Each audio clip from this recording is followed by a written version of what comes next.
I just realized something. If you look at those the pictures, you can see the evolution of my hair going away. Because one Oh man, picture, that's uh, so sad to say. Don't say I stuff know, but like like, I had that. the hat on. You can see the hair falling out from under it. Then in the picture with the Argyle sweaters on, I have a little bit of here, and then I just said "fuck it," and started shaving it all off, like I am now. Yeah, I mean, I can't help it that you went bald, man. I'm sorry. I tried. We even did that You whole try. like. I mean, we even did that whole. Remember, we did that charity function, Yeah. and we try to get people to donate to make sure Chris doesn't lose his fucking hair. Fun. Then we did that satanic ritual to try to get my hair back. That didn't work either. Oh man, satanic rituals. Oh, can remind me of the good old days. Yeah, good old days. How you doing, man? I don't know, but that was a great opener line. I Oh was yeah. like wondering why you didn't hit the movie music on that one.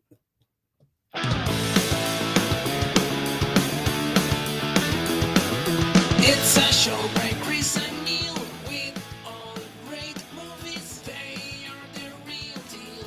We watch them all, so you don't have to. It's movies that don't suck and some that do. Ladies and gentlemen, boys and girls, listeners of all ages, this is a new episode of Movies Don't Suck and Some Do. My name is Neil. I'm Chris. Now, guys, this is the thing. This one might be a little delayed. This one might be a little fucked up, and I just want to tell you why. I just moved into an RV, and we haven't hooked up the super duper Wi-Fi system yet to the that we will carry in our own RV. And so we are bouncing off of an event center right now that is giving us our Wi-Fi for the RV park we're in, and about 9,000 other people showed up. And so we will try to get through this as painless as possible. I promise. Yeah. Okay. It's all Chris's fault, though. Yeah, it is. It's all my fault. Like all the way over here in Kansas City.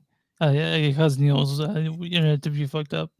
But hey, I have the on-air sign. That is cool. That's cool. Are you mean setting up more stuff on the wall? I know that since RV, you have to like you probably have to do more like you know probably to secure it there. You know, I'm not sure the walls are in there, so I don't know. I'm. You ready? You Yeah, ready? You want this story before we yeah, even tell them what the movies are? yeah, yeah, yeah, So I guess you can just cut this out and yeah. put it I in could. later. Um. Anyway, there will be tension poles, Hmm. and I'm going to put a tension pole from this right here, or Hmm. not this, but right on the other side of Yeah, this wall over here, and I'm going to drop a whole curtain. I sent you a couple of them that I was looking at. yeah, yeah, yeah. I mean, yeah, because I actually redesigned one of them and got it. So we're gonna have a bunch of curtains. I guess that's the short. Or that's the short. I should stop Yeah. ranting about stuff. Tell Okay. tell people, hey, this is the movies that we were seeing today. The Okay. movies that we were seeing today are the two at the box office. These are the two major films that right now are going toe to toe at this past week's box office. First, we are going to be talking Richard Bachman's Running Man.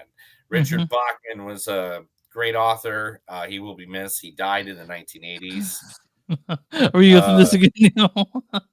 We go through he this was a one good again. man. Earlier this year, The Long Road is a movie that he did.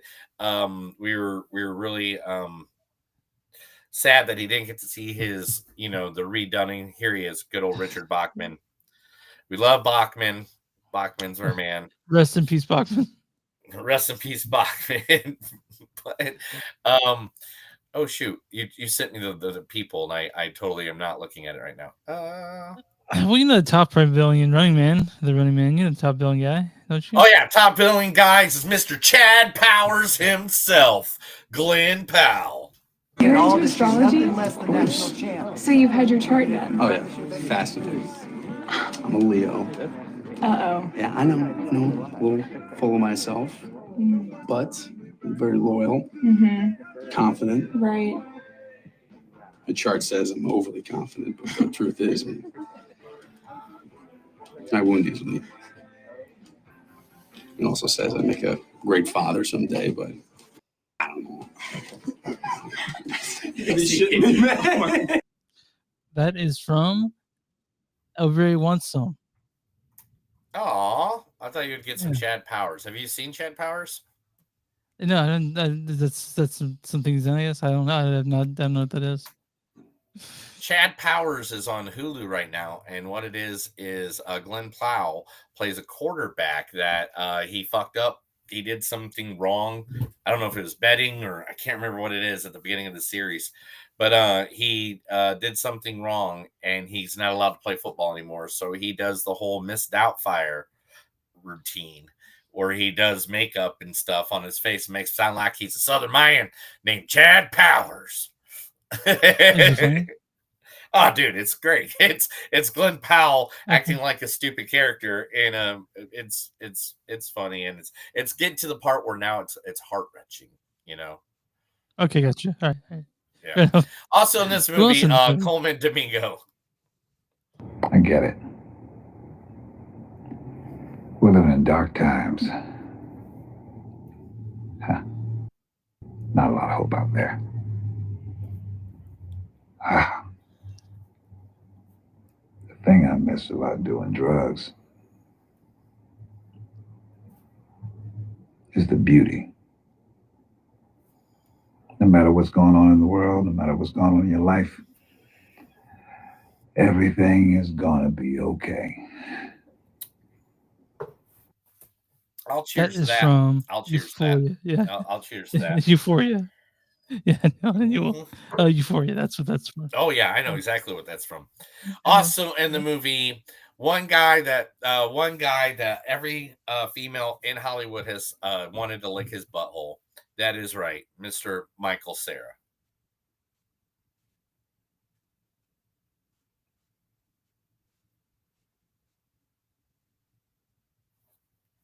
You have to say it again because it cut out. I said, okay, the one guy that every Hollywood lady in wants to lick his vanilla butthole. If you don't know what that is from The End. Michael Cera. Hey, what's up? Nothing. Hey, you know Pac-Man? I know of him. Well, Pac-Man was originally called Puck-Man. They changed it because, not because Pac-Man looks like a hockey puck. Pac-Man means flap your mouth.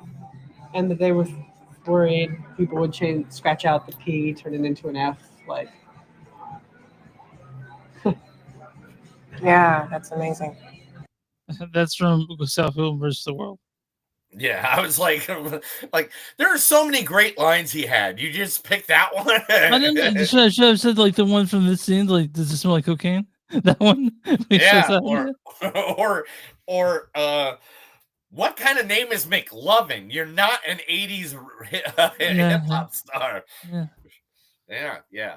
Anyway, all right. Coming into the next is you're the missing. one. Oh yeah, go ahead. Sorry. The one, the only, the man who has got a plan from Defistan. It is the great, who is now going to be considered legendary. I think he's more legendary than his family. I think he's more. I don't know. I mean, he made more money. You think? Yeah, you made more money than his dad for sure. He had to. Yeah. But the great Josh Brolin. I thought by eliminating half of life, the other half would thrive. But you've shown me that's impossible. I know what I must do. I will shred this universe down to its last atom. And then, with the stones you've collected for me, create a new one, teeming with life, that knows not what it has lost, but only what it has been given. I know. Are you sure you know what that one's from? Man, I don't know. You know what the funniest thing? One of the funniest interviews ever with Josh Brolin was on the Graham Norton show, and he goes, "Fans, I love fans. I fucking hate fans." Or something like he goes, they come up and they just ruin it sometimes. Like he goes, I was at a Comic Con. This is Joshua Brolin statement, and he goes, Brolin, Brolin, and he goes, a kid comes up and goes, "If you could just wish half of them gone, why didn't you just wish for double the resources?" So the thing is about I think is who's more crotchety about it? Do you think him or Harrison Ford more crotchety about their fandom? Because Harrison Ford, like he's like, who shot first? He goes, I don't give a fuck. You know, like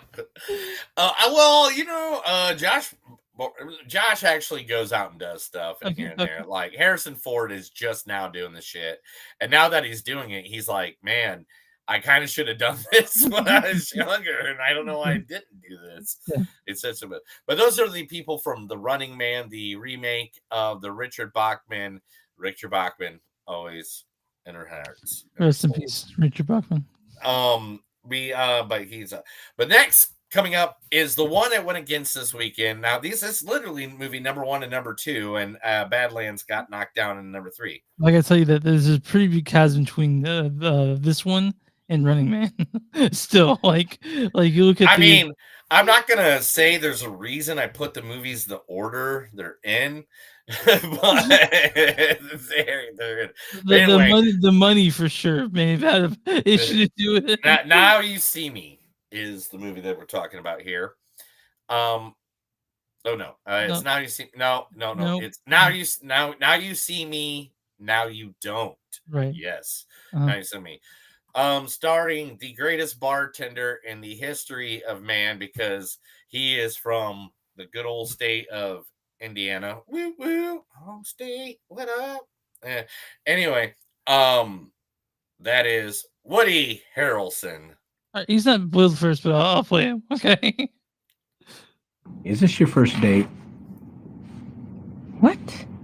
No, I mean, I'm obviously you guys don't know each other well, if at all, but like there is a palpable tension in this room. And before you get involved, you should consider the fact that she has a lot of big secrets. And I know the first one is that this is your first time off the desk, isn't it? You should have said something to him. This is a weird way for you to find out. From Now You See Me, I think 2. Now You right? See Me in the that's Now You See Me 1. That is the entire right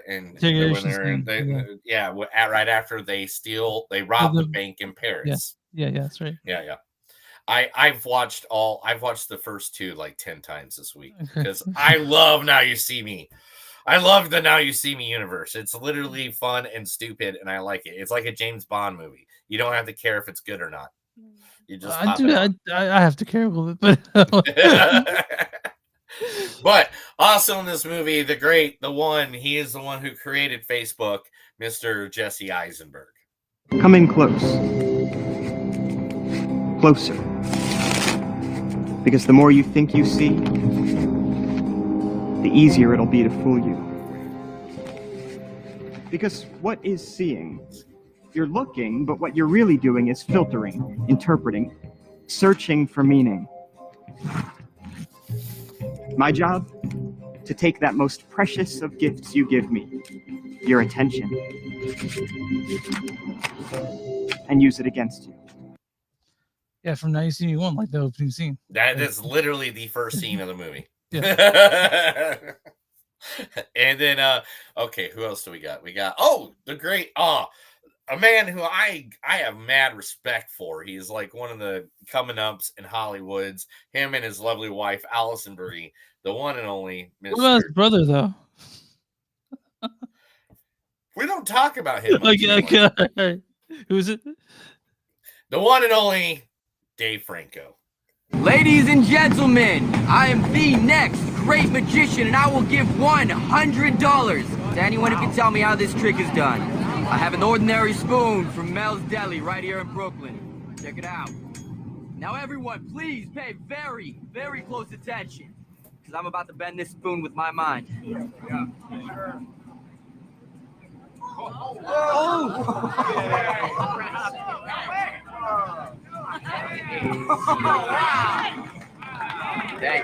Thank you. Pass that around. Yeah, from the first Now You See Me, right? Did he just do magic? Yeah, I mean he has spoons. Oh. Okay, all right. Neil, who else in this? Who's got son? There's There's Who am like I missing? Oh, let's see. We got Jojo. Oh, we got Oh, you didn't give me your last name. Why don't you give me Isla your Fisher. last name? Isla Fisher. Thank you. And now for one of the oldest tricks in the book. Danny, if you wouldn't mind opening up the box and showing everybody that it's completely empty. I'm gonna take sweet little Fluffy here and put her inside this mystery box. And now you will say the magic word. Abracadabra. Yes, and I will wave this magic wand for no reason. And then Fluffy has magically vanished before your very eyes. And now we are going to debunk a few magic myths this evening. We all know that Fluffy is in fact alive and well. And Fluffy has miraculously appeared. As has the mirror, which makes the box only appear as though it's empty. For the first one. Before Yes, they talk that about- is right. That's right. That's right before the ending. That's the second one, right? The third No, one? no, that's Is no, that no. the third or the second or the third? The or second one. It's not the second one because I was. What if it was the second and the third, then the third went back to the first and then reflected back on what the second did, and Isla that Fisher when the wasn't third in came this- in and gave you that information? Isla Fisher wasn't in the second one, so this is definitely the first one. I think it was right before they talked about the bank. But yeah. Yes, it is 100%. Also, in this movie, the one and only, I love him. Hopefully, oh yeah, you did. You told me which one you got.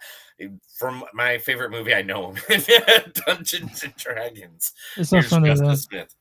It's not from there though. I couldn't find one. I told you. This is Oh.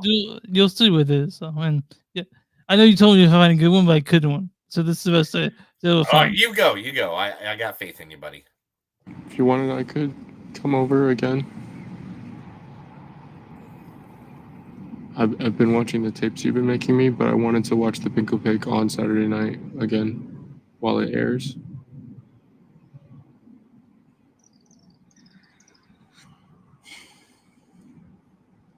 I like girls. You know that, right? I'm not into boys. Totally, that's fine. Yeah, that's from I saw the TV go. Oh, I was like, man, I thought that's what it was, and I knew it was like a horror movie. So Like, I Neil just wanted kept me on to pick. seeing horror Neil, movie in my head. Neil wanted me to pick something in Dungeons and Dragons. I couldn't find the dialogue. Most of it's physical comedy going on in that movie, right? So it was a bunch Yeah. of justice going, oh yeah, it was saying like a sentence here and there. But I picked another magical quotes movie to do it. So yeah, Justice Smith and Well, I mean, the other one, he literally makes a whole room smell grass. yeah, that's true. Yes, yum. But Wait a minute. but- Fresh grass. yeah. My 5-year-old can do that, you dumb shit. Anyway, Chris, tell everybody where they can find us. Yeah. You can find us on moviesdon'tsuck.net. We're on Facebook.com/moviesdon'tsuck podcast. We're on Instagram, MTS Podcast. We're on we're on Blue Sky at moviesdon'tsuck.social.bsky. We are on Patreon, patreon.com/moviesdon'tsuck. Yeah, that's it. And we're on Bonfire. I'm making sure. On T-Public, you search Blackwood Dash Productions, you'll find shirts with our logo on it and stuff Neil's made. Or go to bonfire.com, search Movies Don't Suck and something to do the whole term. Others won't show up, and you'll find our stuff there as well. If you guys want a free sticker, send the contact one of our socials or email info@moviesdon'tsuck.net. Subscribe to some Facebook or YouTube. Where you find podcasts, you can find Movies Don't Suck and some that do. Neil, who are we going to love to today? Man, I've been really busy, so I haven't really had a gun of time around. But there's a place I think we've never talked about, and I think it's really cool, and I think you'll think it's really cool. And it is Studio Records. Okay. Studio Records is a small mom and pa owned shop. Studio Records doesn't even look like a record store. If you drove past that, would you think that's a record store? No, where is it though? Is it in Tulsa? It's in Tulsa, Oklahoma. They painted the other side so people understood that they're a record store. So there's Frank Zappa. Yeah, I think that's Jimi Hendrix. I think that's Jimi Hendrix like looking, and then that's the Driller, the Tulsa Driller. Okay. Now, Chris, this is the reason this place is awesome. You know what it's right next to? A weed store? It is on the other side of Church Studios, one of the most famous Oh, yeah, studio yeah. places voices in the entire musical history world. Everybody from Bob Willis to Tom Petty to Bob Dylan recorded in this place. This place is just a normal record store. It is awesome. They do have, new release Fridays. They buy vinyl. Literally, there's this whole road right down next to Church Studio.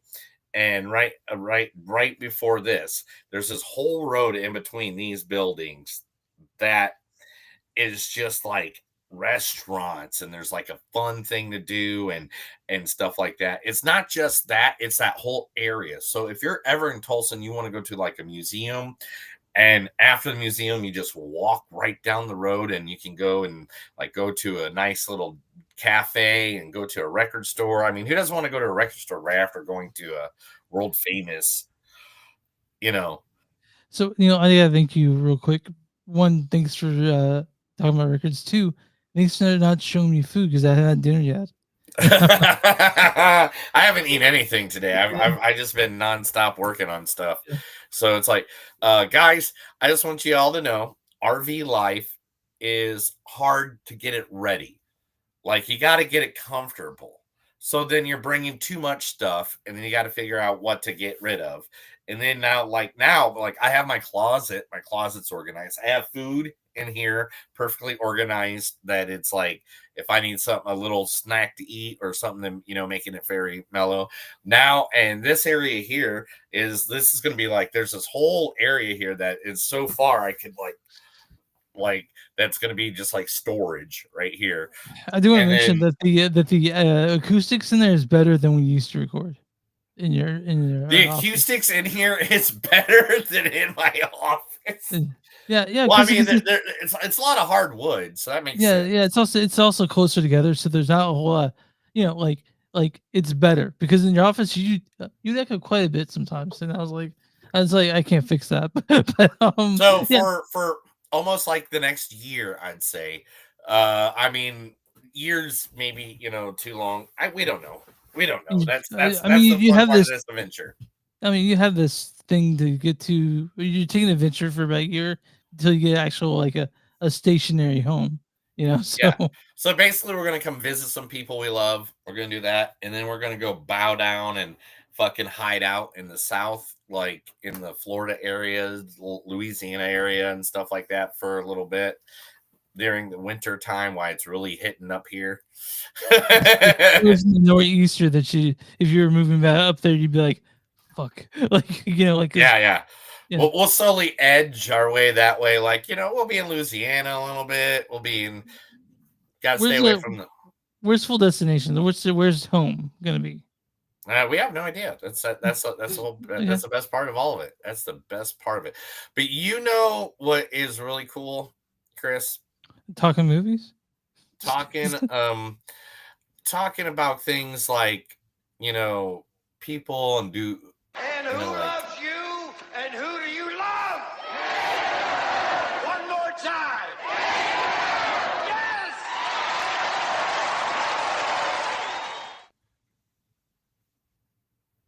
Right? Okay. Right. A running man. Directed by Edgar Wright. Written by. So this is where we're going to say something. It says here it was written by Stephen King. So. Really, I don't know who the fuck that is. Okay, we all know Richard Bachman. If you guys listen to us, you all know that Richard Bachman is Stephen King. It was in the 1960s that he changed all that information. Yeah. So, directed by Edgar Wright. You guys know because he directed things like, Last Night in Soho, Baby Driver, Scott Pilgrim, Shaun of the Dead, Hot Fuzz. End of the World. Ant-Man. And also, this is Star.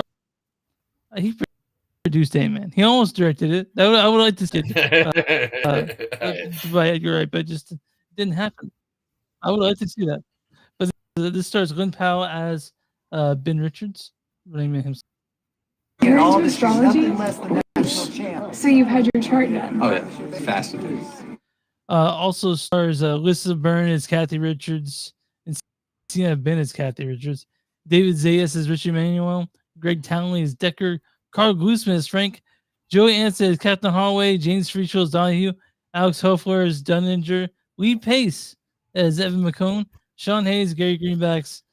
But really, this also, I'm sorry, this isn't a list of everyone, so I have to open this up. Sorry, guys. Shit. It's called notes. So You take Coleman, notes. I'm just sorry, Neil. I don't know what you want me to tell you. Coleman Domingo plays Bobby T. I get it. We're living in dark times. Josh Brolin plays. Fuck, hold on. I'm gonna get those. Dillian. Dan Who do you Killian, Dan love? Killian. And who loves me? Dillian. Okay. I thought by eliminating half of life, half would thrive. And Michael Cera plays. I mean, he played. Lord Killian, I'd be back.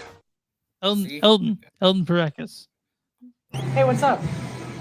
He sounds like so. Michael Cera's changed a bit, but his voice still sounds very feminine. Yeah, because this is him saying, Hey, what's up?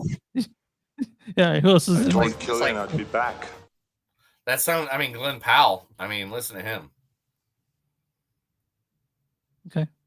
Like I'm this. going to give the audience what I think they want.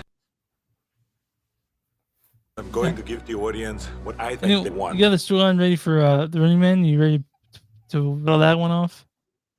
Yes. A man joins a game show in which contestants allowed to flee anywhere in the world are pursued by hunters hired to kill them. That is the piss ass fucking worst. I should have looked it up. That's my job. I should have done that one better. That was bad. Both fucked up. Yeah, both of us. Sorry, we both messed up. We're all going through things. Neil. Go to Rotten Tomatoes. I don't want to see the score. Synopsis there. I don't want to read the score. Okay, can I read this then? Yeah, you read that one. In the near future society, the Running Man is a top-rated show on television, a deadly competition where contestants known as runners must survive 30 days while being hunted by professional assassins, with every move broadcast to a bloodthirsty public, each day bringing a greater cash reward. Desperate to save his sick daughter, working-class Ben Richards is convinced by the show's charming but ruthless predator, Dan Killian, to enter the game as a last resort, but Ben's defiance, instincts, and grit turn to an unexpected fan favorite and a threat to the entire system. As ratings skyrocket, so does the danger, and Ben must outwit not just the hunters, but a nation addicted to watching him fall. So, can I say something really quick now? No. Okay, you ahead. No, go ahead. Go for it. So, this movie, it espouses this real anti-corporation, sort of anti-fascist, I guess, government sort of view, like revolutionary view. Okay. So here is the problem with that. So they did dig in Netflix, but they also have 5 instances of product placement in this movie. That to me that it's sort of like it gives mixed messaging. I'll tell you some of the product placement. There's a Liquid Death is product placement, Big Red's product placement, Budweiser product placement, Cinnamon Toast Crunch product placement, and the big one, Monster product placement. So I'm like, okay, so one thing, are you exploiting these products? Are you taking their money, or are you giving me mixed messages? Because one, you're promoting these products. That's what's happening. These products are being promoted, which is sort of against the whole fucking thing in the movie. So, hey man, hold on. No. I want to say this real quick. Right. I apparently the only person on the planet that's bothered by this because I did reading, I did my research, but like other than that, this is a good movie. All right. One. They gotta make the fucking movie, man. Guess what? People ain't seeing movies no more. Like the world basically gave up and all decided that we're gonna hide in our houses and not deal with each other unless we talk on the internet. But let's be like Paramount, like one of the biggest movie companies in the world, they don't need to get money from Liquid Death. You know what I mean? Didn't Paramount just get bought out? Like, it's not a they thing. acquired Skydance, which is also its own or the can of worms. But, that we all don't- right. Yeah. But anyway, yeah, the thing is, I love that you say that because I noticed it too. And it's hilarious. Yeah, because so the best fact of this movie, where is it at? Yeah, what's the first fact? Okay. Yeah. The book is based upon was published in 1982, but it takes place in 2025, which is exactly the year that this movie came out. The year this movie is being released. The original 1987 took place in 2017. But the thing is, it should have just took place in 2030 because 5 more years and we're there. Like, seriously, we're getting really close to this kind of Stephen King literally he decided he knew what the world was going towards. Yeah. And won. This movie to me, okay. So I read the book, of course, when I was Yeah, younger. sure. Yeah, Because I was a huge Stephen King, Richard Bachman fan. Mhm. As Yeah, we yeah. all know, we've had that conversation already. Mhm. But this was the book. That's what it was. It was the Yeah. book, except for the biggest part of it, which is the ending. Now, I'm going to tell you what the ending of the book is. I'm not going to ruin and spoil what the ending of this movie is. Like we used to in the first 30 episodes of the podcast where we just go through the whole fucking thing. Yeah. That's not what I'm doing. I'm not spoiling the movie. This is not what happens in the movie. But in the book, there's a situation where Gillian is Fillion. Is it Fillion? Killian. Killian's on the plane with Ben Richards, and they have this big epic thing, and he says something to him, which I don't want to ruin that part because that they actually use that in the movie. Mm. But then after he's told this, Richards is like, I have nothing else to live for. Fuck you. Fuck the world. Fuck the network. And he does what is now considered in the world as the 9/11. He drove the plane into 2 towers of the network and destroyed it. Mhm. And King knew after 9/11 that the book would never be shown that way. like so what they did and how they changed it and what they did at the ending and everything like that to keep it open or like the way it is, I love it. I love what they did there. Now, if you don't know, guys, the original 1987 one where it had like Buzzsaw and Fireball and oh gosh, what was the other guy's name? I can't remember all their names. Domino. Although they had fake brands in that movie. They didn't have Monster. They didn't have fucking Cinnamon Toast Crunch open. So yeah. So I mean, I like it better.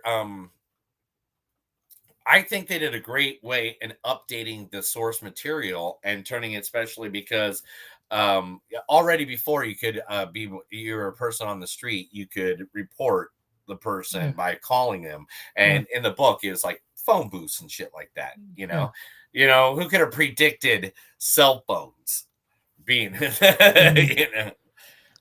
So, Neil, this was directed by Edgar Wright. I'm a pretty big fan of Edgar Wright. I know you are too when it comes to Shaun of the Dead and Hot Fuzz and Scott Pilgrim and The World's End and Baby Driver and The Last Night in Soho. Those are great movies.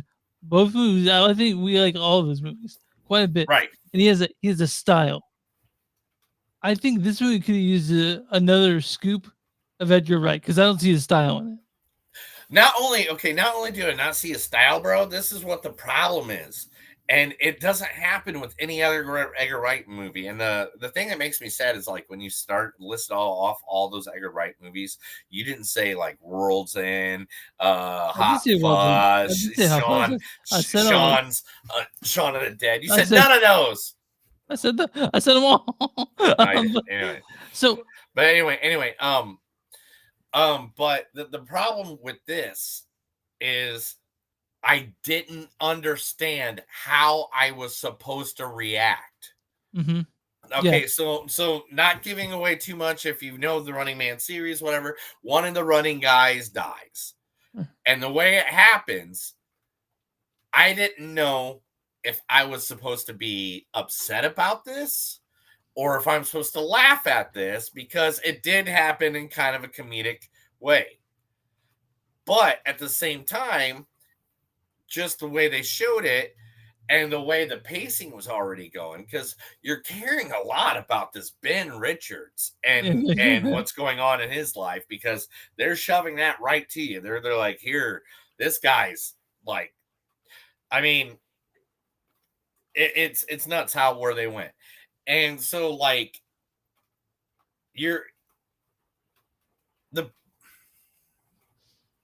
okay, I'm getting tongue tied. This is the way to do it. The book is basically a man versus corporations. And to the point where he realizes that the only way to beat the corporation is that he has to sacrifice everything he has and everything he is. And he is going to have to die and not see what happens and how it influences the corporations or anything like that to make the world a better place. Yeah. And I think they did a good representation of the book material. If you're trying to see the 80s, if you're trying to see the 80s Arnold Schwarzenegger movie with the cheesy tights and the girls dancing and the fireworks and Jesse Ventura, I used to beat punks like this back in the day. Yeah, really ridiculous corny shit from the 80s one. Yeah, this is not what this is. Not at one time does anybody come out and say, cold-blooded bastard. Nobody, not at once. Nobody at one point is going down a tunnel and all of a sudden none of that happens. Yeah. None of that. It is just straight up 100%. Like, what do you think? So I'd never seen the original, so I want to put it that way. I've never seen the Arnold Schwarzenegger one, so I wasn't influenced.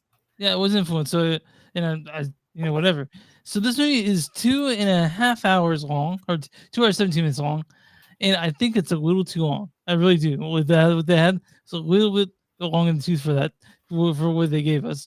I thought everything. I liked Glenn's character. I liked Ben Richards quite a bit.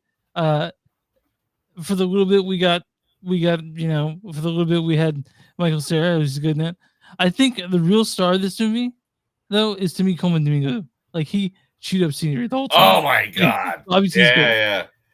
But that's not saying this is a flawless movie because it's far from my favorite Edgar Wright movie. Mr. Coleman. Yeah, there he is. Yeah. I love it.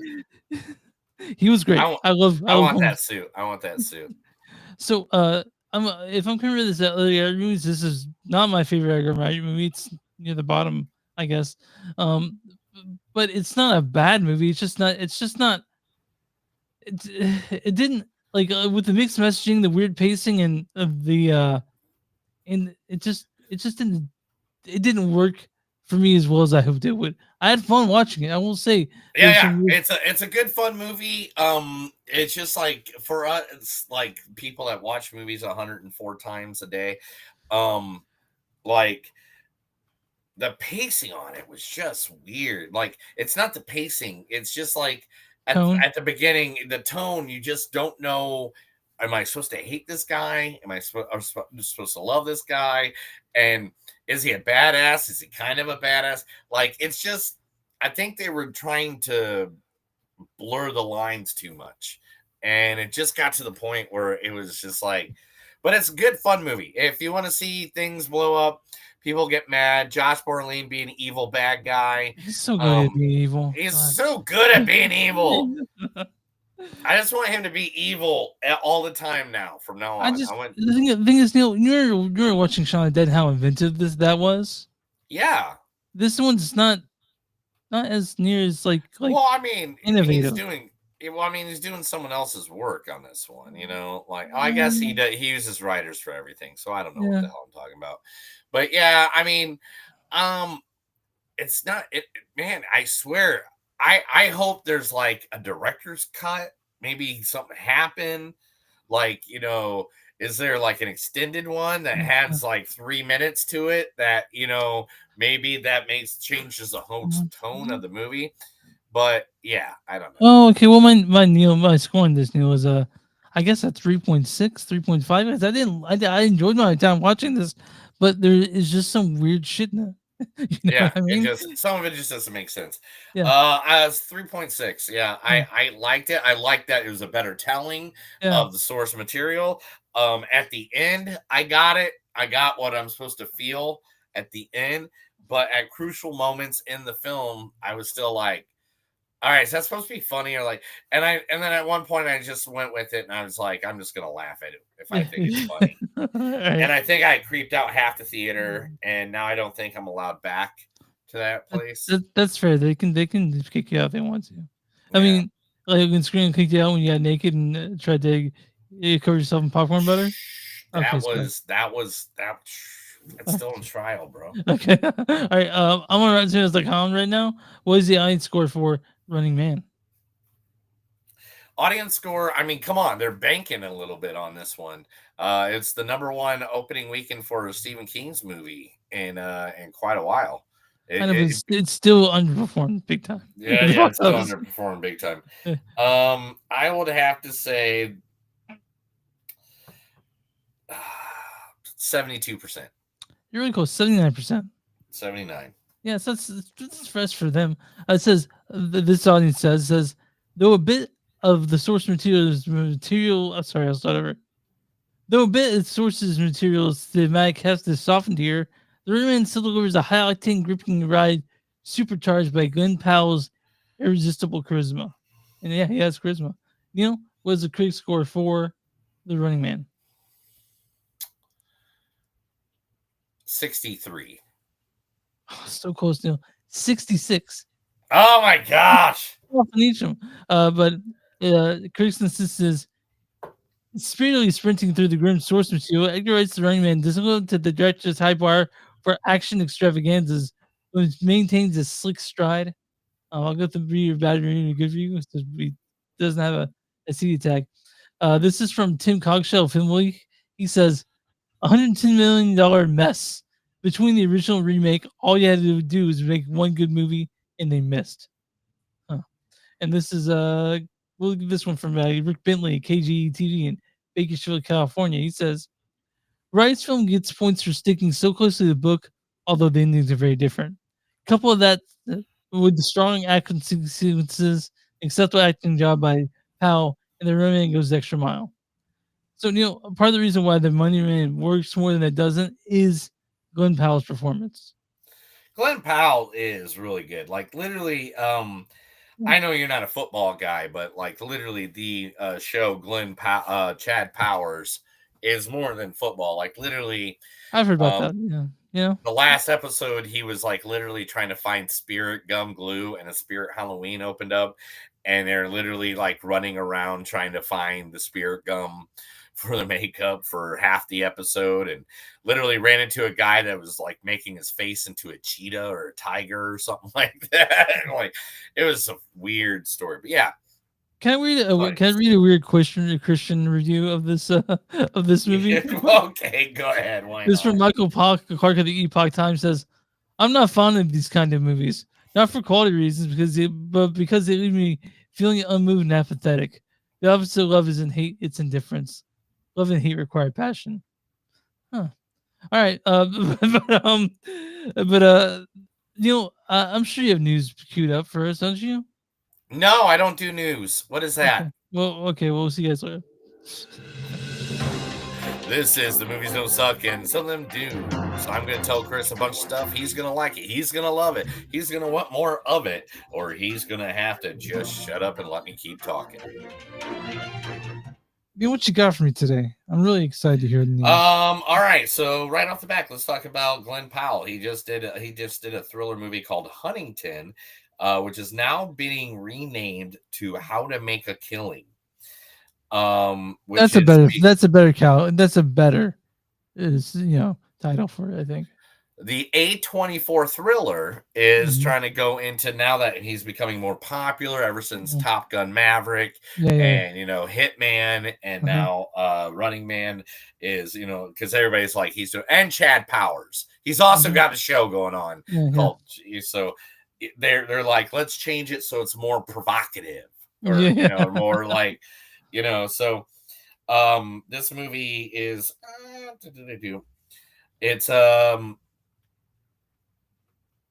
man, they were going to call it either Psycho Killer or I Can Only Imagine. But it's written and directed by John Patton Ford, who did Emily the Criminal. Is loosely inspired by the 1949 film Kind Hearts and Cornets. Glenn Powell as Beckett Redfowl, who has been disowned by his own enormously wealthy family and is willing to do whatever it takes to secure an inheritance.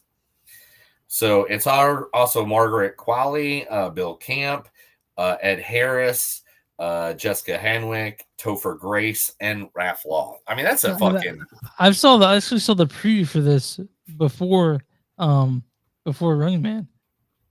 Oh, did you really? Yeah. So if you guys want to I see did something not. like that. No, I do that thing where I come in like 5 minutes before I know the movie's going to start. Like right before Nicole Kidman shows up, right? Like usually I make it like the tape trailer right before that. Yeah. Netflix is going to change its standards if they can buy the big number one company that's out there for sale right now. So right now, Warner Brothers is up for sale, and Netflix says that they will change their films to theatrical releases prior to streaming releases if Warner Brothers will sell to them. That's fair. Yeah. So I feel like that's a good one. I mean, at least that's going to... So you ever heard about somebody like being like, yo, I need my money? Like they come up to you and they're like, I need my money. Give me my money now or I'm going to stab you. I mean, I've not had that happen because I don't generally owe people money. I usually pay them off. But what you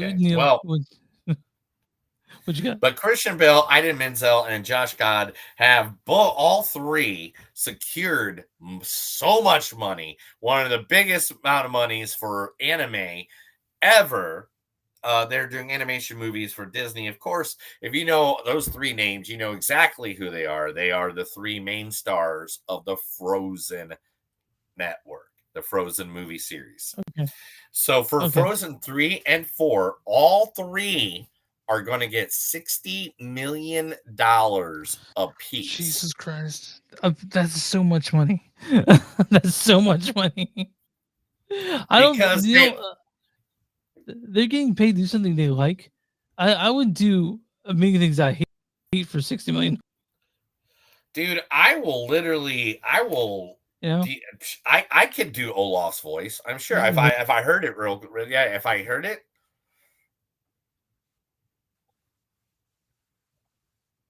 Hello? Yeah, Neil, there's a problem. You have to leave and come back. I'll do it.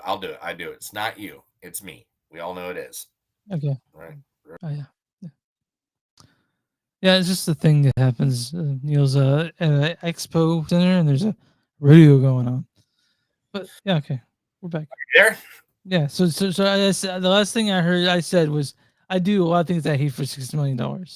Yeah, I would do what I said was, man, I could do the Olaf voice, just give me, I'll do it for 10 million. And I mean, I'll just go listen to it for a little bit and copy I already do that on karaoke and other things I've done in the past. I will straight up go change my voice. I'll go get surgery done. I'll stop smoking. $60 million. Boom. Neil, good question is someone who's a singer or does singing and is part of that world. Does smoking make your voice better or just different? different keys and stuff like that. I love smoke when I'm doing higher songs and stuff like that. This is why a lot of singers back in the day, the cigarettes will actually relax this part of your throat right here, right above here, and it allows you to hit higher notes.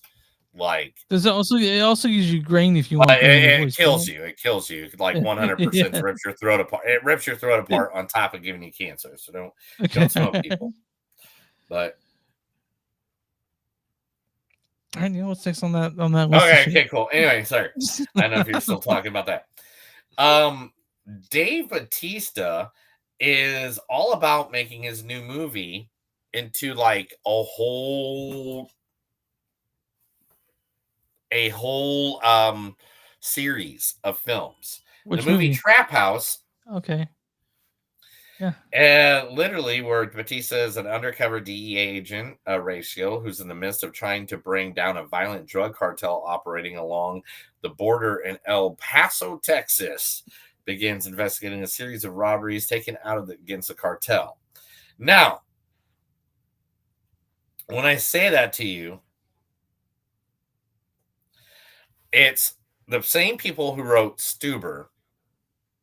Yeah. So it's the director Michael Dowse and the writers Gary Scott Thompson and Tom O'Connor. But like this movie, oh my god, where's the list? Oh my god, it's just all the things he says.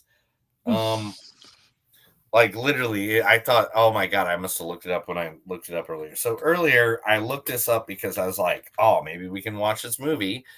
And if he thinks it's so good that this isn't even it. There's so many things called Trapped House, by the way. It took me forever to find this movie earlier today. So it's Sophia Elias, who played in who's in Dungeons and Dragons, Jack Champion, Indy Harmon, Tony Dalton, who's always the bad guy, Kat T. Costello, Bobby Cannavale, who you've seen in a million things, Whitney Peak. Like it's a who's who of people in it. And it's like he wants it to be like a series and stuff like that. But this is the problem. It's at the movie theater right now. Wait, Trap Houses? Yeah, Trap House. And this is him, he really wants this movie to be like his next. I didn't know it's not. I didn't know it was out. I can't find it anywhere. Where's it playing? It's like I tried looking everywhere, and I'm not trying to diss the guy. I'm all about him making a series of movies where he's investigating stuff and he talks to them. I mean, he's so good in everything from Knock on the Cabin, Hotel Artemis, Glass Onion. He's good with crazy different cast around him all the time. And I'm happy that I want that to happen. But if the movie's not even like a thing, like you can't find it anywhere. Can you find it? No, I'm even searching Screenland. And no, it's not anywhere. Yeah, I can't find it anywhere. But when you go to say, I want to watch this movie online, it literally just says, no, it's in the theater. Where the fuck is it, though? Exactly. I can't. Okay, so you know Sydney Sweeney, right? Yeah, of course I know her. Her Christie movie is the worst weekend drop-off in the history of movie cinema. Yeah, no one wanted to see it, and I'm kind of with them. I didn't want to see it either. like it's a strange thing. Sydney Sweeney can't seem to find the sweet spot at the box office. Well, I mean, she kind of did all that stuff, and it kind of ruined her career. Yeah. I mean, it wasn't good. It wasn't a good thing for her career. People were like, she seems a little out of touch. So people, but I can guarantee that movie comes out in December. That the Housemaid, I think that's gonna get. I think a lot of people want to see that one. Oh yeah, definitely. So one of your favorite series of all times, from the Hallmark Channel, The Good Witch. I can't wait.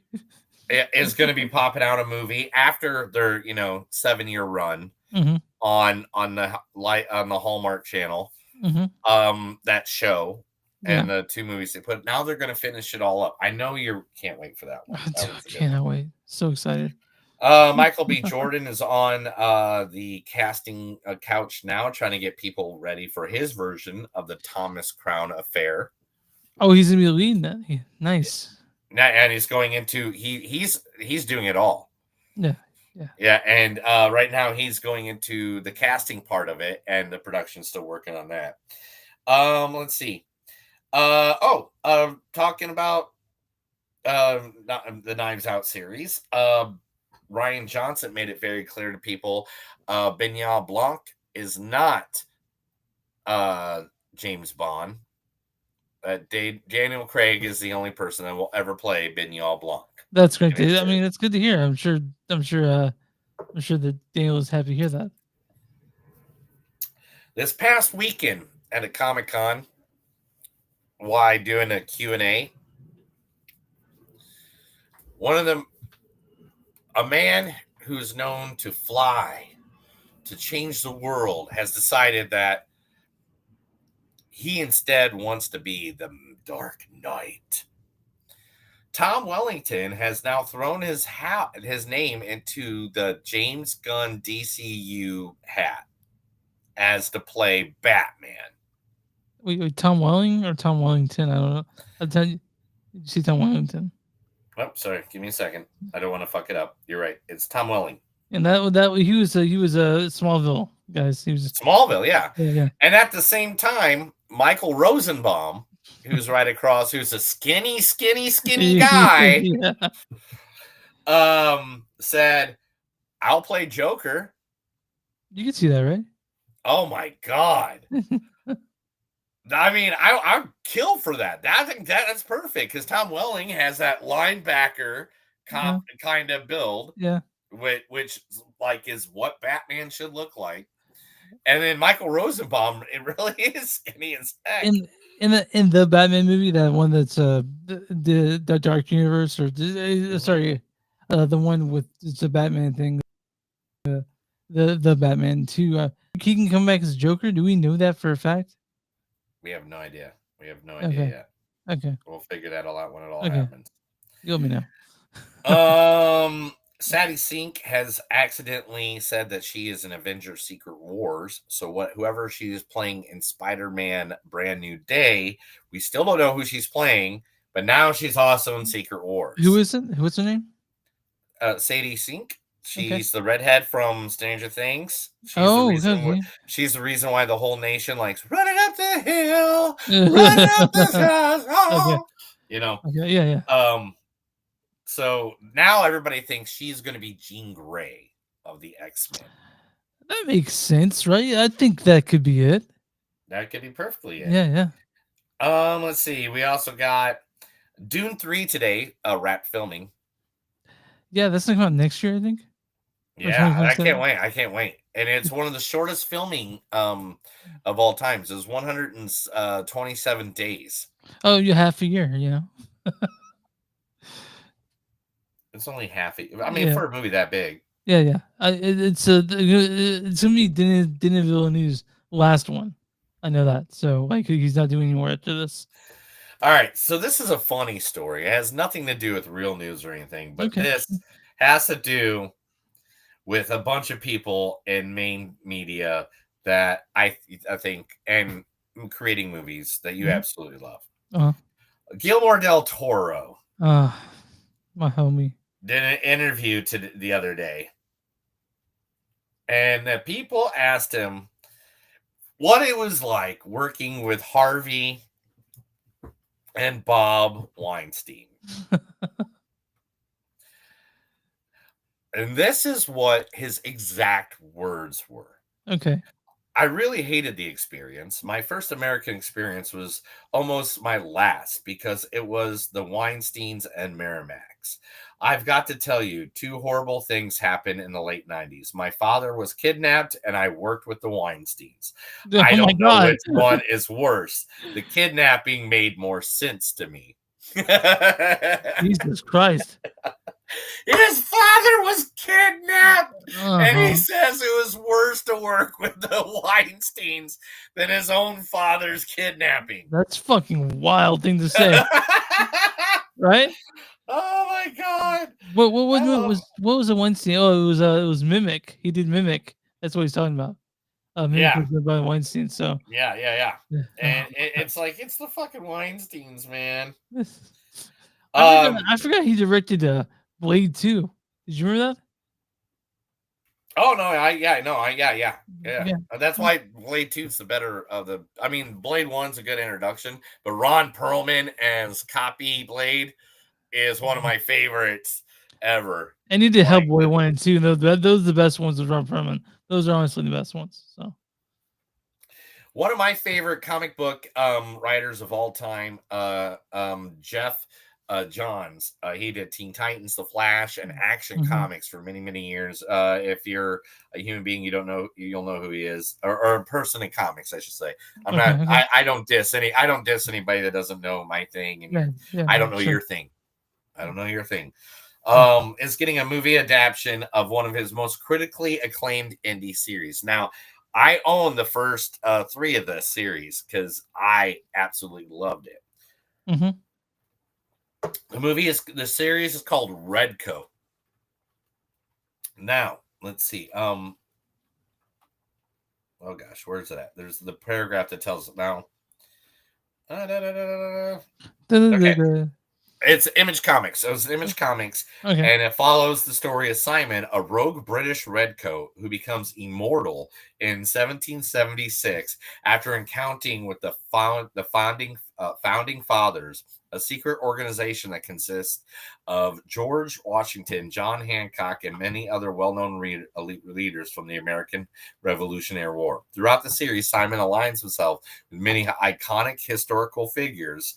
He also has many enemies who are just as famous as his allies. His adversaries include Benedict Arnold, Albert Einstein, Annie Oakley. So wait, is this to be made a movie? Yes. To me, it sounds like it has to be a series. I know. I'm trying to figure out. They said series. They said, is it a movie or a series? I don't know. It sounds ridiculous. Fun though. It sounds fun though. I know. I met Mr. Johns several times, especially when my wife was working. No, movie adaptation. Okay. Yeah, it's a movie adaptation. Yeah, so like, I guess it could be bigger. Have you met the guy? You said you met him? Yeah, on several occasions. He was a really good guy. So like, I like it when artists are cool people. Zombieland 3 is now being promised before 2029. And who's promising? Is it Ruben Fleischer, the director? Yes, correct. The director of Now You See Me, Now You Don't? By the way. Yeah, 100%. Yeah. He goes, we'll be done with the Zombieland 3, I'm guessing by the end of 2029. Okay, cool. I'll read the headline to you. And last but not least, I think this is the biggest one for you. The SAG Awards no longer exist. What? Really? They just not doing them anymore? What's going on with that? The new president, Screen Actor Guild president, Sean Austin, has renamed them to the Actors Awards. So they're around, but yeah, okay, that makes sense. I like Sean. After 30 years, they've been renamed the Actors Award. That's a strange thing to change. I kind of thought the SAG Awards were that was a good name for them, but whatever. To me, it's okay. It's I don't know. Yeah, it's cool. Yeah, well, I mean, I think the problem is because they've also merged with the American Federation of Television and Radio Artists. Oh, yeah. So, like, it's no longer the SAG Awards. It's like the SAG AFRTAR Awards. And so I think they're just like, it's the Actors Award. That works. Yeah. That's good. That's good. All right. And that's it, Chris. That's the news. That is the movies that don't suck and some of the news. I read Chris a bunch of stuff. He was happy about it to the point where he is now in the back smiling like a madman trying to kill me and my family. What? All right, let's talk about Now You See Me, Now You Don't. Directed by Ruben Fleischer. He's directed such things as Zombieland 1 and 2. He also did Uncharted. Well, you know? And Venom, he directed that. And now he's back with Now You See Me, Now You Don't. So this would be his fourth collaboration with, third or fourth? Oh, I also did 30 Minutes Less. So his fourth collaboration with Jesse Eisenberg. Written by Michael Leslie, Paul Werner, and Rhett Reese. This stars Jesse Eisenberg reprising his role as J. Daniel Atlas. Coming close. Woody Harrelson is back again as Mary McKinney. Is this your first date? Dave Franco is back as Jack Wilder. Ladies and gentlemen, Isla Fisher is back. She's only the first one, but she's back again as Hindley Reeves. And now for one of the oldest tricks in the book. This also stars newcomers Ariana Greenblatt as June, Dominic Sessa, which we saw in Holdovers, Bosco, he plays Bosco, and Justice Smith plays Charlie. If you wanted, I could come over again. And this also stars Andrew Santino shows up in this as douchebag Brett Finnegan. Rosamund Pike is in this. Morgan Freeman's in this. And you'll see other faces you recognize. Neil, why don't you the storyline for Now You See Me, Now You Don't? Let me think. A You wanna find mysterious masterman brings together four wildly talented. Oh, wait a minute. No, that's not it. No, that's the original. Damn it. I was trying to get it done. Yeah.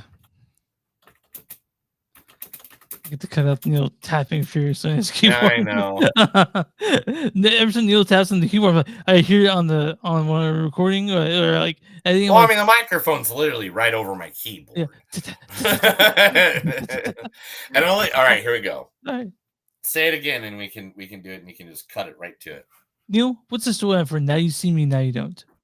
The Four Horsemen, an elite crew of illusionists, explode onto the world of magic with a series of jaw-dropping magic and high-powered full highs. When the Horsemen return from hiding, they're forced into an even deadlier game, one involving cutting-edge technology, global conspiracy, and a villain who knows their tricks better than they do. To survive, they must rely on misdirection, loyalty, and the kind of illusions that bend reality and stuff. In this slick, fast-paced saga of heist magic, nothing is what it seems, and every reveal comes with another twist. Oh, honey, stop it. What are you doing? Are you killing something over there? You know, people are like, I know people can watch this, and the 20 people are watching it now, but there's like, people are just going to listen. They're going to think you killed something over there. No, that's my dog. Her tail's wagging against the door. And so she was happy to see me for some reason right now. But which is not a bad reason. I always like to see my dog go. But you know, do you want me to start this now? Because I got stuff to say. But I think you should start it out. I understand that everybody wants to be in every movie all the time. Uh-huh. That they just keep building things and building things and building groups, and they're building more. And I mean, we got the entire Murder of the Orient series, Death of the Nile, Haunting in Venice. We have the Glass Onion series, which is now, you know, Glass Onion or Knives Out, Glass Onion, Wake the Dead, or something like Me Up Dead Man, or something like that. I get that in these kind of movies, Ocean's 11, 12, 13, Ocean's 8, I get that they always want to try to put more people in there. And that's why they want to continue the franchise or whatever, because then it gets younger people in there and gets more younger fans to watch. Yes. I don't think we needed it. We don't need 8 people, dude. 8 fucking main characters in this thing. It's not a Marvel movie. It's not the Avengers. It's like that. This thing is so overstuffed. And they brought just one person in and made him play like all of those characters' parts. Yeah. Like he was just like he's just like a super magician, and that's why they're bringing him in. You know what I'm saying? Like I get like the reason the Four Horsemen are the Four Horsemen is because like you got Eisenberg that does sleight of hand and illusionist. You have the girl that does the Houdini stuff that literally disappears, hides or escapes. Then you have Dave Franco's character that literally does card tricks and pickpocketing and lock picking and stuff. And then you got Woody Harrelson, who's the mentalist, the mentalist that can basically read your mind without reading your mind. Yeah. All right. So we got everything. Yeah, we don't need anything else, but we got 3 more. If you brought one in and he was like super dude and all their stories you could have added to him or her, whatever, I don't care. But now it's just like over flooding the game. I'm good with just seeing the Four Horsemen and another person, and that's it. Because it's about the 4 fucking horsemen. This movie just felt like there was just so much. So, Neil, I am of the opinion that this shouldn't have been made personally, because okay, I will say that it's nice to see Jesse Eisenberg do some snark, but the dialogue in this one is it's not good, man. Like it's the eyebrow thing. He's like, and it's not as you see him, there's the eyebrow, and you're like, okay, I've definitely seen that part before. No, Eisenberg literally phoned this in. Yeah, he phoned this one in. Everyone. It's not. I love Now You See Me and Now You See Me Too. It's 2 of my. They're like the Ocean's 11 and Ocean's 13. We don't talk about Ocean's 12. It's like I love that this group of people that are together. Now I don't hate the movie, but at the same time, I wasn't happy about them. Like, so, I want to tell you how I feel about the Now You See Me films. I'm not as near as a fan of it. They were fine, and they're fine if you're going to their house cleaning shit. If you're cleaning the house and you have those on, that's what those 2 movies are fine for.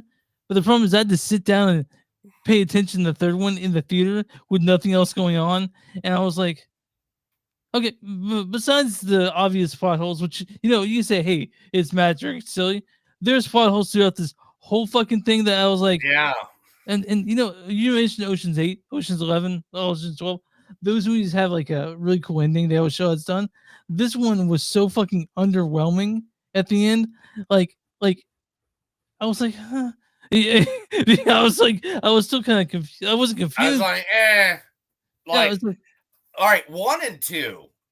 Love the endings. Love how it gets to the end. Like, especially with like Daniel Radcliffe and Michael Caine on both of them. Love that. I'm gonna say this, and I don't know if this is gonna get us canceled and everybody hate us from here on out. That's not gets canceled. A lot of people know this movie, so but man, Morgan Freeman should have stayed home. He's old. He's super old. Man, I was just so sad to see him. Yeah. And the word, and I don't know how to say that. Like, because he just like he looks cool in that photo, right? Yeah. He looks cool. It looks hip, but that's not. He was like, oh. I do magic tricks. He's pretty old now. He's something that he was there for. And I get why they added him into it. Yeah. But you don't need to. You can just say he's off. He's done. He's off. You don't need. The emotional anchor wasn't there for me to feel to feel for him. I will say though, there is a unconventionally committed Rosamund Pike as the villain. That's. Oh yeah, the evil lady was fucking cool. Yeah, the beginning of it, like even when they went to this cool little mansion thing that had a bunch of cool rooms, I was like, okay, well at least they're splitting them up. Yeah. At least we're getting that. But like, I mean, there's so many. Like when that happened to every single when one. When I went to look, when that scene basically like in every other all of them. Okay, like, wait. Yeah. Okay. Sorry. Wait. Yeah. So when I go to look for movies, or when I do this, when I get the podcast put together, I always go and look for, I'll put the name of the movie and I'll put photos or something like that. I got so many photos of the group all together, all the time. Every time I put in this movie, it's like all 9 of them. I don't need 9 people. It's a lot of people, man. It's way too many people. I don't know how many people it is. It's 8. It's 3 plus the 4 plus. No, wait. Then you got the 5th one from the second one. So now you got 8, and then you got Morgan Freeman on top of it. Then the Veronica. It's just so many. It was like, dude. I mean, like Endgame understood that we have to separate and only do one big battle, and that's it. We don't need 4 big battles with all 8 players. Oh yeah. Also, how they get to places, it doesn't matter. Like we don't need to know where these things came from. It's just magic or something. So like there's magic. So there's a lot of No. The first 2, I got it. It's cool. This one, you kind of just oversaturated the bucket. You added too much sugar to the candy bar. You literally you put too much butter in the potatoes. It's like you overdid it. You just went insanely the way, like I can't believe there wasn't 72 people in this movie, because I thought there were 72 people in this I remember when I messaged Neil, I said I pulled close for all 10 main characters in this, which I did do Neil, because I'm the ones you want to use. But Neil, I'm gonna go ahead and say it. This is barely on the scale. Yeah, I'll start. Yeah. On from 1 to 5, I'm gonna give this a 3. Like I like seeing everybody. I mean, it gives me that nostalgia, but it's like Blade 3. It's like okay, we're seeing Blade again. Oh, but not. Oh, it's RoboCop 3. There we go. Remember RoboCop 3 when he had the jetpack? No, nobody does. Remember Batman and Robin? Yeah. Yeah, remember The Dark Knight Rises? Yeah, right here. You remember the third Ninja Turtles movie? Right? Yeah. Turtles in Time? Yeah. No, that's what this is right So here. Neil, I'm going lower than you. I'm actually giving this STD tag. This is something. Yeah, I figured you would. No, it's just at 2.5. It's not anything lower. It just. I can't give anything that low to the greatest bartender from Indiana, Woody Harrelson. But the thing is, Neil, did I enjoy this movie? Not really. No. So I didn't enjoy this movie. I wish I were home at the time, seeing or watching something else. So I gotta say, it missed the mark for me. This is something I do tag just from. By any means, I love this series, and I just think they just flooded this. They're like, how can we make people care again? You could have just put the same 4 people in there, added one name, after Timothy Chalamet, or like pay him what you're gonna pay the 5 other people you put in there. So people ask what I thought of Now You See Me, Now You Don't. I go, now you don't. That was the answer that I gave people about this movie. But if you guys are really a super fan of the 4 Horsemen, I guess you can go see it. I guess Neil's pretty big fan. He wasn't happy with what they did in this one. But no, I mean this is literally like if Christopher Nolan directed this movie. Yeah. Damn, that's harsh. Guys, someone be clear if you guys are listening to this for the first time. I am a Christopher Nolan fan. Neil thinks he ruined Batman, so we. Oh no, I think he ruined almost every story he ever wrote. Yeah, I think you liked Oppenheimer. And I think you liked Inception too. What? I think you liked Inception as well. Oh yeah. All right. What do you call a magic owl? Houdini.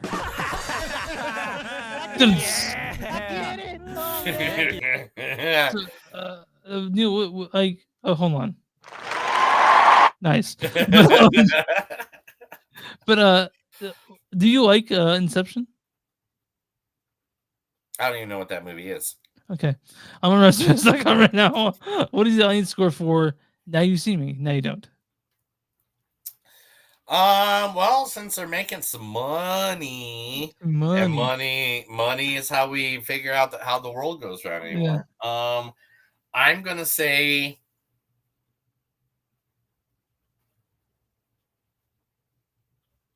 63%. 82%. Holy fuck beans! I was surprised too. Neil, what is the critic score for Now You See Me, Now You Don't? They're gonna give it a 74. 60%. Oh wow! It's actually a little bit higher than it was earlier. So, wow. the critic consensus is getting the gang back together. Now You See Me, Now You Don't repeats a lot of the franchise's familiar tricks. Although there's still charm to seeing these characters pull the proverbial rabbit out of the hat. I'll start with a good review and then a bad review. That works for you. This is from Abby Bernstein of Sun Man. She says, an agreeable third film in the stage magic heist franchise. Okay. So this is. Want to see a magic trick? Good. Abracadabra. This is a really funny one. I'm gonna read this one from Windy Eyed of the Observer. God, okay, I can't wear it. All right, go for it. If a movie could be punchable, this one would be. Chris, we don't do that. We don't. Okay, I'll do a different one. We don't tear things apart here. That's not this our from thing. Bob Mondello of NPR. He says, Eisenberg's prickly snark is still fun, with the tricks getting less convincing and the scripts more exhausting. Might be time for this franchise to go up in a puff of smoke. Okay, so like Neil, there are tons of reviews that just have like they're written like by AI with the puff of smoke and and like magic or whatever. But yeah, this is Now You See Me, I know it's in theaters. It's number one at the fucking box office, and yeah, it is by a lot. But not next week. Next week it'll be Wicked 2, the new. That's Wicked. not next week. No, that's out tomorrow. Wicked 2 comes out tomorrow. Yeah. You can Shut see up. it tonight.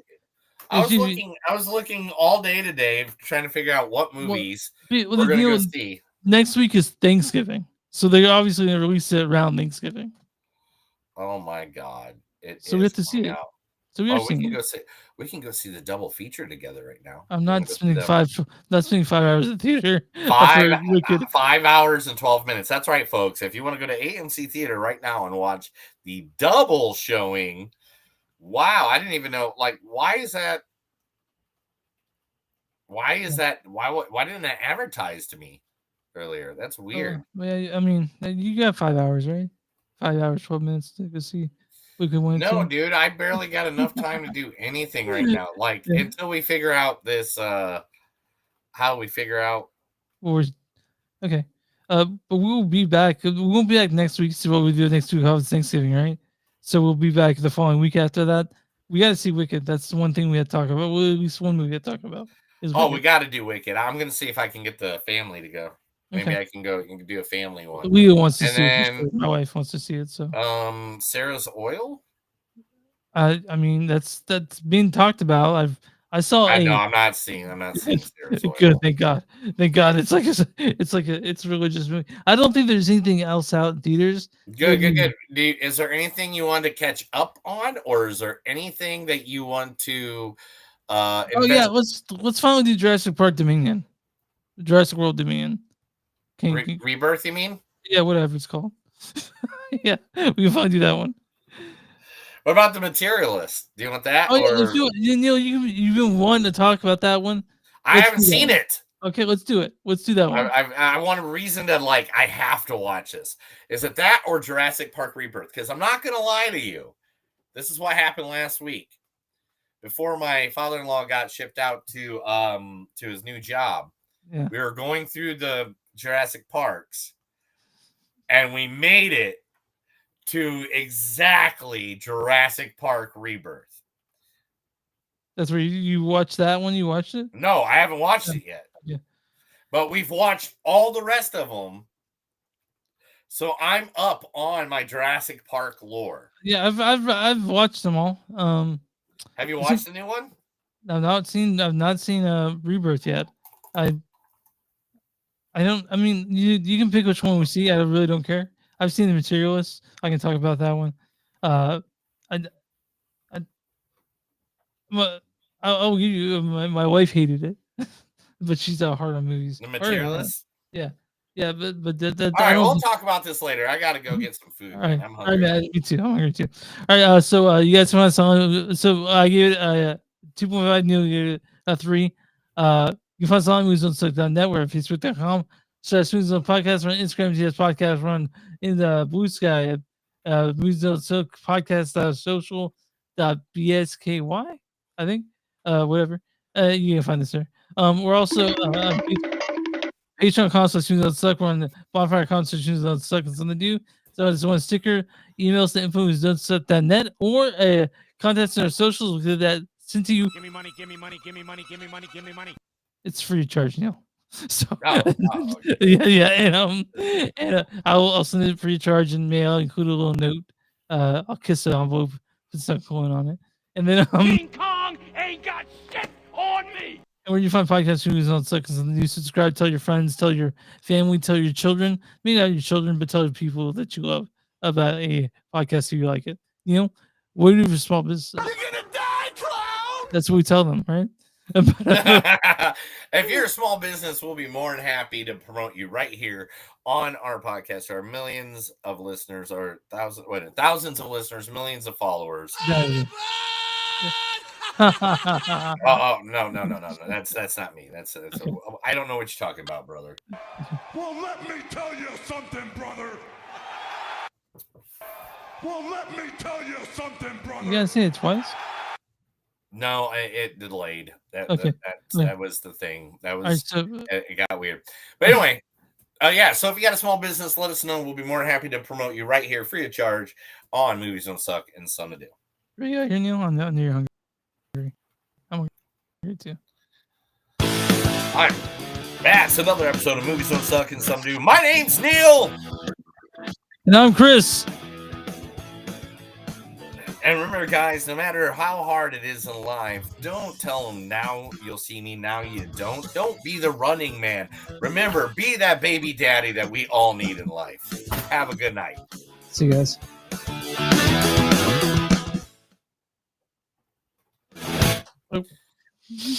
Hey, Chris. Yeah. This is what happens when I just move my leg. Yeah, I noticed that earlier. Like, is it? Yeah, as soon as I noticed it, I was like, damn. Is it a flimsy desk? Is that what it is? Is it flimsy? No, everything's it's because it's a trailer. I'm in a trailer. Okay. I mean, so when the trailer is rocking, vibration of a trailer, right? Yeah. When the trailer, you guys have the bed in there and stuff already. Yeah, dude. Yeah, we got a fucking The bed's good. The couch sucks, but we're getting that out next. Yeah. Yeah, the bed's awesome. We even got the TV. We got a little itty bitty TV about the size of almost like this laptop screen, like up there, so then we can watch a little TV in the bed if we want.